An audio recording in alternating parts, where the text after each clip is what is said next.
Žabac and Stonoga at Eurovision. Govore mi danas da sam u banani, tehnološki otpad, ko majmu na grani. Popije li se šta? Kao što vidite, mineralna. Dobra je. Dobra je, zdrava je. Zato i dočekao sam te godine. Kako se osjećate večeras ovdje? Kao i svaku večer, najnormalnije. Čitav život se bavi muzikom. Ali vi ste najstariji ovdje, sad vi možete reći ovdje svakom, mali, ja sam stariji od tebe.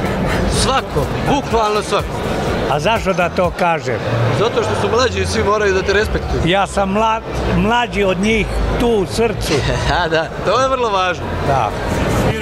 Noćas doma su, tinko nježno da me razboli, tugu kad umire slav. 75 centi, ali ja samo da vidim, samo malo da vidim. Imam 1 euro, može li? Ne može. Ne može? Znate zašto ne može? Zašto?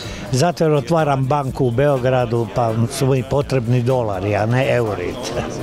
A znači 75 dolara, 75 centi se veže na otvaranje banke. Aha, okej, znači dotle je došlo već. 7 dana ovdje, a već banka se otvara. Pa nego. Znači, dobro ide biznis. A to da ne glumimo tajkune.